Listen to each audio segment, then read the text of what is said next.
Masayang araw, mga ka-PL, na huli cam.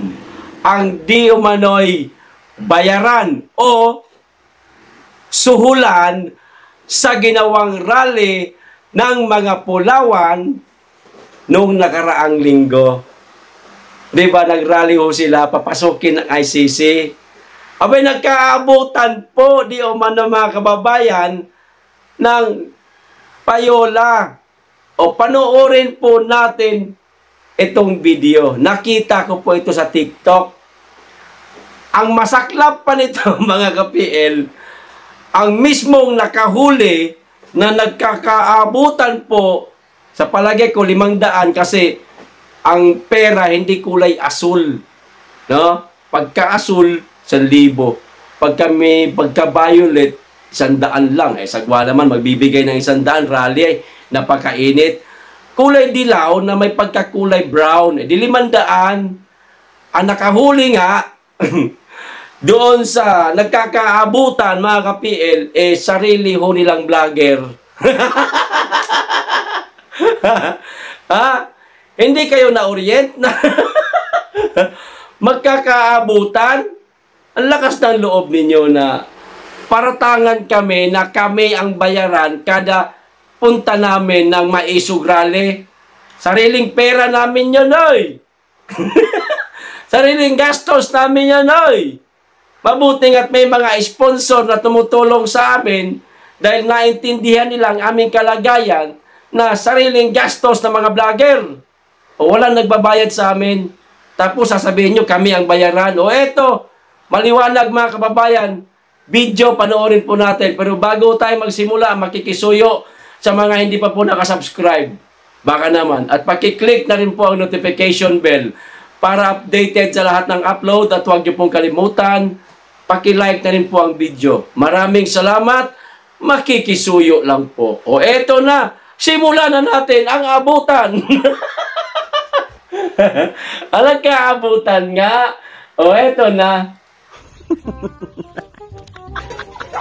Naalala niyo pa ba yung rally nila? Yung nandun sila sa Senado para papag-resignin si VP Sara. At saka welcome ICC, talagang pinangangalandakan nila noon na hindi daw sila bayad. Oh, loyalist. Ano na bang nangyayari sa inyo? Kapag pinakita ko sa inyo yung video, baka todo dinay na naman kayo. Kawawa naman itong mga taong to. O siya, mga ka-DDS, tingnan nyo ang video kung bayad ba o hindi.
Oo nga, tama. Hindi nga pala kayo bayad, no? Sadyang natural lang daw yun.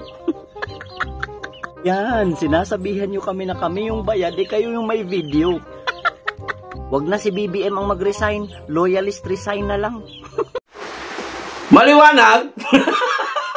Yung lalaki na kulay pula, siyempre Pulawan nga Pulangaw, ayan.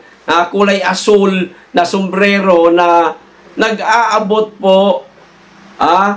Lilinawin ko lang.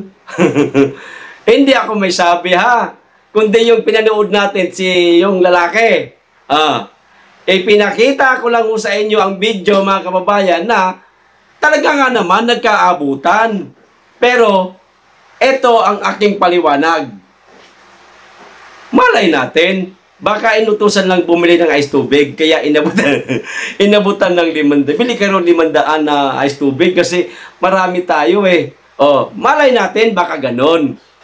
Pero, paano ho nila ito pasisinungalingan, mga kababayan, na ngayon, laganap na po ito sa social media, sa TikTok, at sa iba't iba pang mga platform na nagkaabutan nga ng 500. Parang totoo yata yung sinasabi sa akin ng aking berdeng palaka na, di ba, bago pa mag-rally ang mga Pulangaw, merong chat na dumating sa akin mula ho sa aking berdeng palaka na di umano, itong gagawin o itong mangyayari pa lang nung mga nakaraan yun, di ba, na-content ko, na gagawing rally ng mga Pulangaw, merong budget, magkakabayaran. Hindi kaya ito yon? Nagtatanong lang mga kababayan. Di ba maliwanag naman? Kung hindi nyo po masyadong nakita yung video, ulitin nyo na lang. Pansinin nyo po yung mama na nakakulay pula at nakakulay asul na sombrero sa likod, bandang likod, na habang nagla-live po yung kanilang vlogger. Ang masaklap nito, hindi kaya yung vlogger nila, mga kababayan, sabotahe. Oy, mga Pulangaw, usisain nyo po yung inyong mga vlogger. Oy, baka mamaya, mga Trojan horse yan. Kunwari lang yan na kakampi ninyo. Hindi tulad ko, nalantaran talaga ako na lumayas dyan sa grupo ninyo. Kunwari lang yan na kakampi ninyo, yung pala, Trojan horse yan, nagla-live siya para maipakita yung mga ganyang ginagawa. Kung totoo man yan. Ngayon, kung totoo yan, mga kababayan, sino ngayon ang bayaran? Kaming mga DDS vlogger o yung mga Pulangaw vlogger? Ang lakas ng loob ninyo. Akala nyo hindi ko alam yung mga paratang ninyo sa akin? Alam ko, may isang vlogger na kasamahan ninyo hanggang ngayon. Sinabi niya sa akin, lahat ng mga pinagsasabi ninyo sa akin na kaya daw ako nag-Duterte kasi nabayaran. Paano magbabayad yung matanda? Wala naman ang trabaho yan. Puro libre na nga lang yan sa lahat ng lakad niya. Maisot, libre na lang yan sa aeroplano. May nanilibre sa kanya. Kahit yung pagkain at pang-hotel niya, nililibre na lang yan. Kasi nga, guest speaker yan, special yan na speaker. Tapos, siya magbabayad? Walang pera yan. O sino ngayon ang bayaran sa atin, mga Pulangaw? Sumagot kayo. Sagutin ninyo itong mga paratang sa inyo. Sa bagay, paratang lang naman ito. Pero maliwanag kasi sa video, nagkaabutan ng 500. Ayaw na rin dito sa kay Kuya na naglabas ng video ninyo. Mabusisi itong mama, nakita niya. Kaya nga nagdududa ako. Bakit nakita nitong vlogger sa TikTok na nagkaabutan, hindi kaya may nagchuchu sa kanya? O etong channel na ito, panuorin mo. Sa ganitong minuto, makikita mo, sinadya kong kunan yung nagkaabutan sa likod. Kunin mo na lang yung clip na yon at saka mo gawa ng content. Nakita ko sa TikTok. Ayun. Parang totoo yata yung aking berdeng palaka. Ayan. Palakpakan sa mga Pulangaw.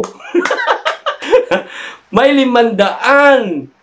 Baka sa mga susunod na rally, baka meron na naman kayong 500. Sino ngayon ang bayaran? Kayo o kami? Kayo na po ang sumagot, mga ka-PL. Hanggang dito lamang po. Maraming salamat sa inyong lahat. Mag-iingat kayo lagi at higit sa lahat, mahalin po natin ang Pilipinas. Be blessed.